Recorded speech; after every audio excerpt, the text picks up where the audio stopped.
Hit in the air to right field and deep. It is high. It is far. It is pregame show. John Boy. Stuff that dreams are made of. Jake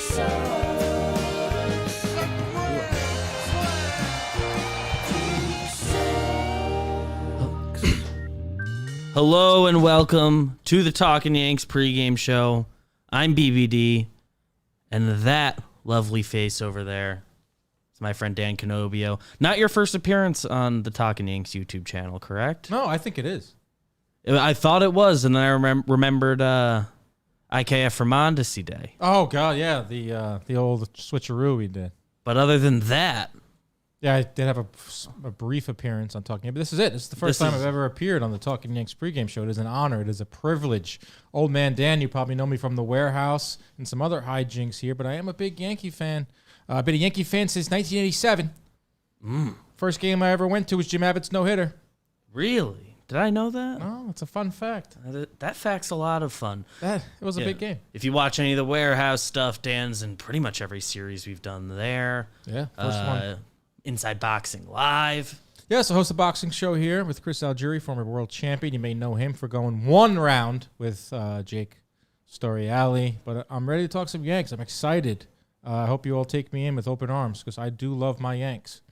Big Yanks guy. We're always talking Yanks around the office. And this year, as Jimmy and Jake said on the first pregame show, opening day, we're going to have a bit of a revolving door. It'll be those guys. I'll probably do at least like a series a month. And you, myself, Joe's McFly, Dan Rourke. I think we're gonna hold it down a lot this year. And That first Dan and Dan ep. yeah, we got one of those scheduled. We're gonna try to keep everybody within the same series so that like Homer Draft all makes sense, and you actually have to participate in the gamesmanship of it all. I need a tan. Yeah, lighting's not doing you a ton of favors right now because you look pretty.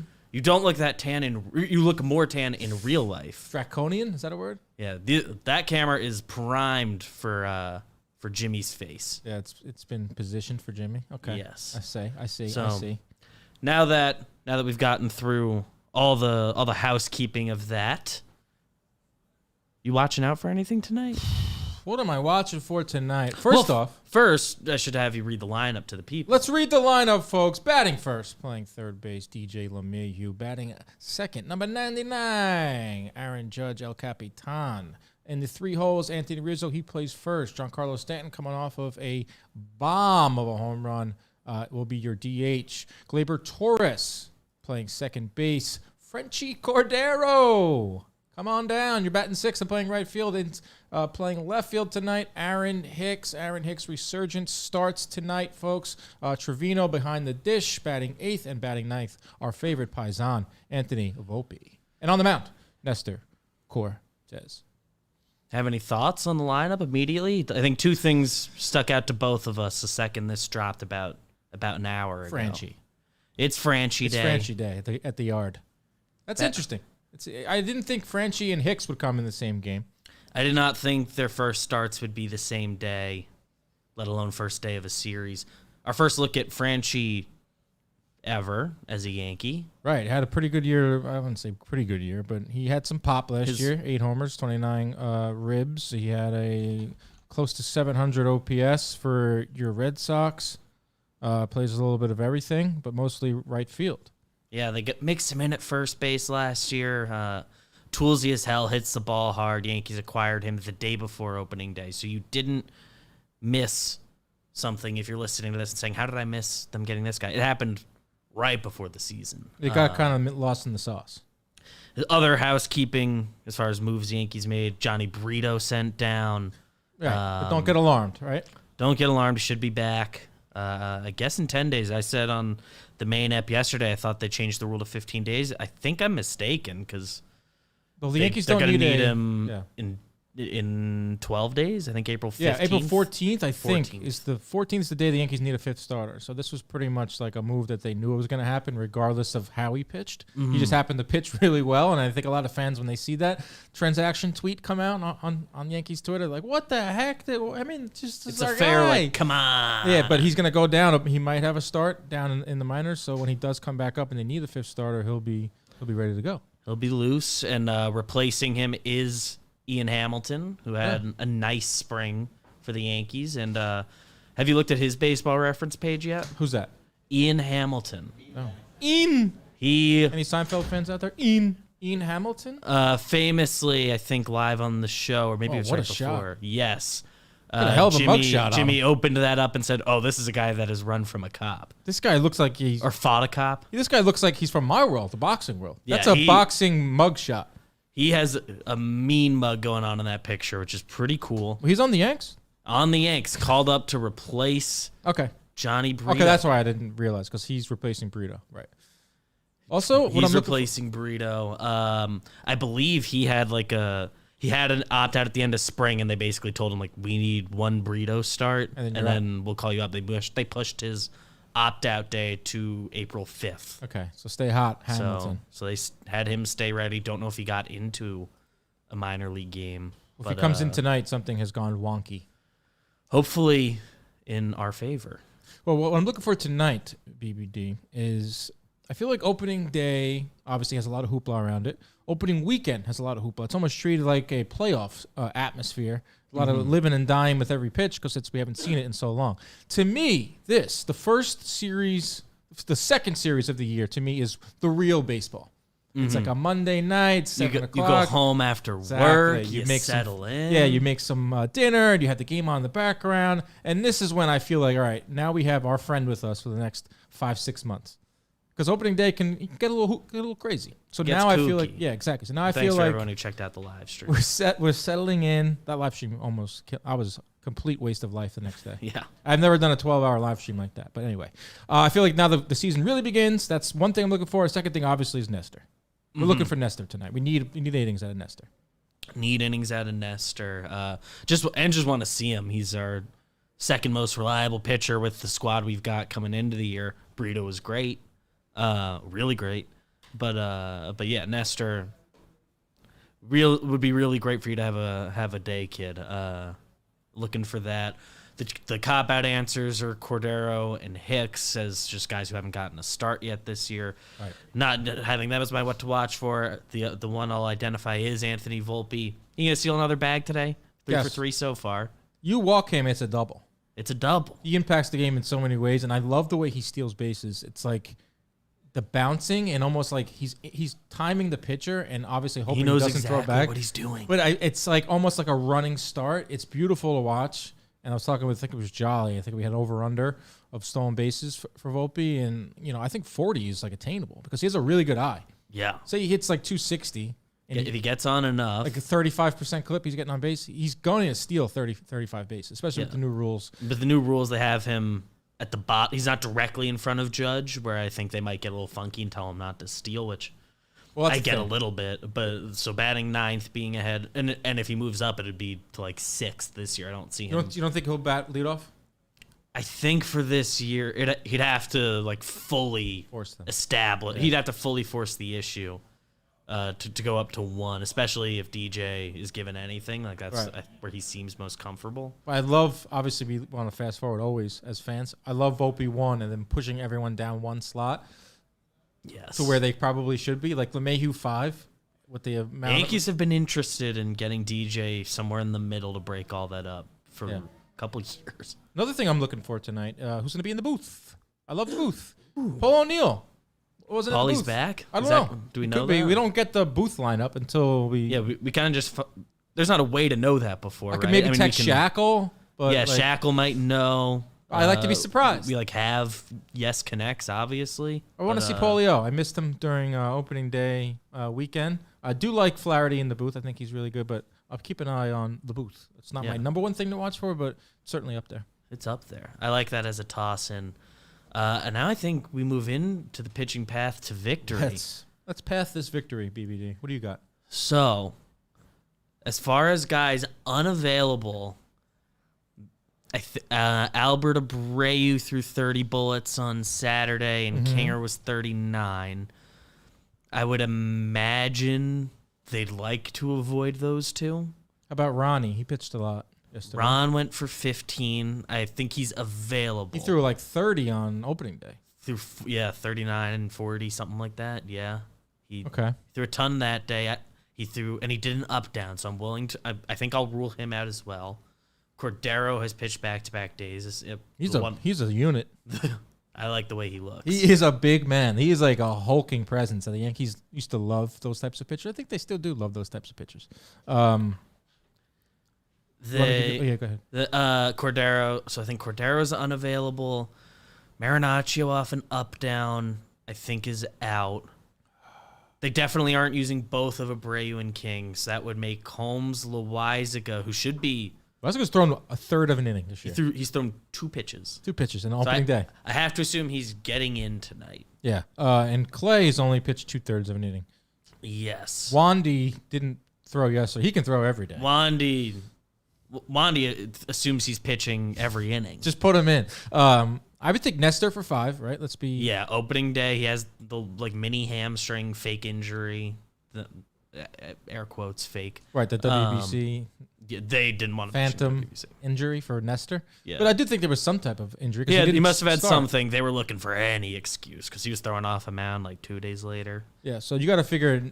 Let's just be. Let's hopeful. pencil in 5. 5 for Nestor.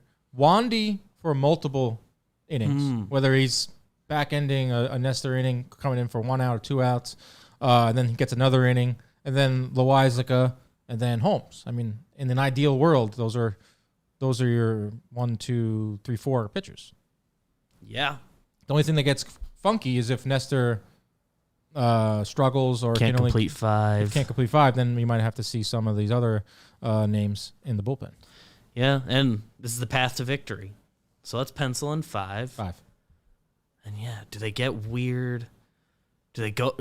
Does Clay Holmes have the 9th inning tonight? I think in a so. save situation.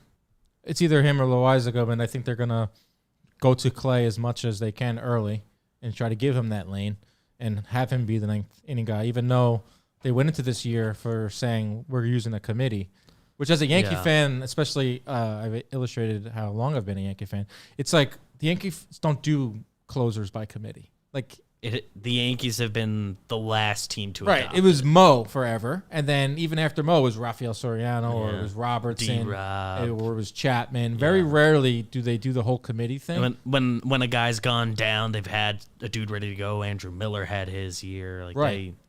They like to have a guy. So I think Clay obviously is going to be that guy until he's not. Didn't have the greatest start of the season on what did he call it? I thought there was a chance they'd get him back out there for the 9th yesterday. Probably was right to not do it. Just roll with Brewer up 6-0. I thought they might get him a low leverage appearance.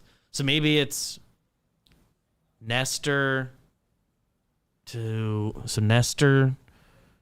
I don't have them doing Wandy right after him. You break up the lefties. So maybe it's the Loizaga for 2 or to clean up 1 and finish 1. Then Wandy and Clay. That'd be nice. As long as those 4 guys are in, you can kind of interchange Loizaga's getting at least 4 outs, I think. Loizaga almost to the point where he has to pitch. We're going on since Thursday. Opening day, he threw 2 pitches. Thursday, Friday, Saturday, Sunday. It's 4 days of not throwing, so he'll get into the game today at some point. Yeah. Then, all right. I think that means it's time for Homer Draft. The Homer Draft. Do you all sing it? Usually, Homer. One of the guys I thought was going to hit a home run tonight is not in the lineup. Ooh.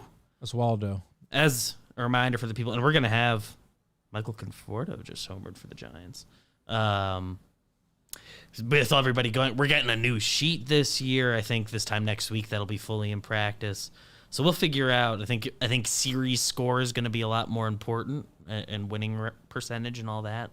But yeah, first Homer draft picks of the year besides opening day, where Jake got on the board with a Judge pick, and nobody had Glaber.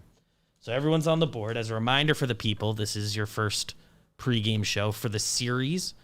We cannot take the same player twice for our team. If I take Aaron Judge today, he's out for the next 2 games for me. Okay. You also can't select you if I pick Judge in the first pick. You can't pick him in your next 2 picks. Okay. We had 2 guys a night, all that. And with that, I don't know who goes first. I think I'll give it to you. Okay. I feel like I'm going chalk here. But I almost have to. It's almost like if I don't pick Aaron Judge, because he has 4 career hits off Taijuan Walker, and all 4 of them are home runs. That's a good reason to pick him. I know it's kind of lame. It's Aaron Judge. He's had 62 dingers last year. He's got 2 to start the season. But I need to get on the board. My first appearance here on the Talkin Yanks pregame show. I'm going with Aaron Judge. Boo me if you want. A good pick. Boo me if you want. I think that's a good pick. I'm trying to win this thing. The rule, Tyro Estrada just homered. The rule of thumb we stumbled into last year, historic year. If Judge is available to you, take him. You should take care of business and take him unless he's like out. So that means I have a wraparound. There's no rules yet. Do I want to do any sort of fun game 1 of a series? I'm gonna grab Stanton. I don't want you getting both of them. Stan's hot right now. He's hot right now. That home run, man. He homers in bunches. That was like Russell Branyan territory. Yeah. And then you know what? Yesterday. My second pick, I'm grabbing Franchi. You got to believe in something in this world. Franchi might go yard tonight. All jacked up. I didn't know he was starting. Facing a righty. Gives up some homers. Find that porch. Teams have been trying to fix this kid. Maybe he just needs the porch. So give me Franchi. Give me Giancarlo, and you have one more pick. I will go with Glaber. I like Glaber to shoot it into the right field seats, which has now become a trademark for Mr. Glaber Torres. He's a guy who can do that. He's got a good start to the year. Only thing, it's not too cold out tonight. We know Glaber doesn't like the cold. Do you think Glaber will be wearing a hood tonight? Ooh, it is a little chilly. It's better than this morning. I lean no hood. Yeah, 55 at first pitch. Yeah, it was cold this morning on the 53 by the last pitch. Glaber does like his hoodies underneath the jersey. Give me Glaber. All right. So for those keeping score at home, Dan has Judge and Glaber. I have Stanton and Franchi Cordero. Excited to be the first Franchi Cordero homer drafter. I hope he does it. As much as I want to win, I want to see Franchi go Yahtzee. It would be nice. It'd be nice. And I want to see your guys hit homers, too. We all want to see home runs. We all want to see the beauty of the Yankee homer draft. We all win. Everybody wins. All right. The over-under? Any guesses on what the line is today? I peaked. You peaked. Yeah, I'm a big... I check DraftKings all day long. DraftKings. I think it's 7.5. The line is 7.5. It's interesting because as bad as I want to see Nestor shove tonight, he's liable. First start of the year, coming off of a short spring, like he's liable to get touched up a little bit. Also, the Phillies have a really good lineup, and they're due to bust out as they're 0-3 to start the season. And Walker gives up the long ball. Yankees have seen him. I'll take over. I think I'm on the over too, man. The Yankees, they have certainly not hit badly, but they haven't had like an offensive explosion type game. They've gotten 5, 5, and 6 by my quick look at the scores. I don't think Nestor necessarily goes shut. They got a lot of pop on that team, so I think he gives up 1 or 2. The Yankees, I think by themselves, can get 7 tonight, wow. And then by themselves. So they only need 1 from the Phillies. That'd be nice. Play their part. That'd be nice. So I think I'm over. Are you over? I'm over. Over. How about the Phillies, man? 29 runs in 3 games. Yeah, they've been giving up a ton of runs. That was the other point I was looking for. They've just been giving up so many runs. Their pitching has Rangers. not locked in yet. No. So feels like an over. People like betting overs. I don't know. I always bet the over. I think that brings us to the final segment of the show, where we give some premonitions. Premonitions. Are you seeing anything in tonight's game as you think about it? You're trying to maybe your premonition's more of a manifestation. Outside of Torres going deep, I think Volpe hits a triple tonight. Shoots one into the gap and just doesn't stop running. I like that. Shows off the speed big time. Like, we have seen the speed stealing bases. We get to see him really open her up on the highway. Get on the old LIE and rev it up to 100. Go get the extra bag. Yeah, I think like a triple that a lot. tonight. And whoever's at the stadium, because, that first series after opening day, usually 40% full, 50% full. They'll be loud for Volpe. Triple. That's my premonition. Wow, Volpe. I like that a lot. I think I'm going to the land of Anthony Volpe for my premo. I see him just making a nice play tonight. He had that weird spinner ball over the weekend. Just fell. Just needs. He maybe I'm trying to manifest here. I didn't particularly think like anything of it when it happened, but Or it like a sounds freak like thing. It just feels like he could use it. Like get him right. Go make a plus play. Like we're gonna walk away at some point tonight saying, "Well, that was a nice play." Get back, erase any doubt. I like that a lot. Even though it wasn't like it was his feet just fell out from underneath him. It wasn't really like a glove error or like a throwing error, but erase all doubt. Just a weird play. Like you said, whatever they say, 99 out of 100, 9 out of 10. That's a play he thinks he should make, and I think most shortstops do make. It's a weird. It doesn't happen sometimes. Okay, I like that. I like that. I love you, the audience. I love you, I love Dan. you. Oh, I love you, BBD, David. And I'm really excited to do this again tomorrow. Let's do this tomorrow. Probably a little earlier. We won't have a big full company meeting All hands right before meeting. that. A lot of hands are on drops that meeting. immediately before it. So we'll be able to get it out a little quicker. And we might have a special guest in the office tomorrow that may not be a Philly. That's true. So you Probably be out of here by then. I was just saying. That's what's happening tomorrow. He might be able to give us help on a premo. You might know something that we don't.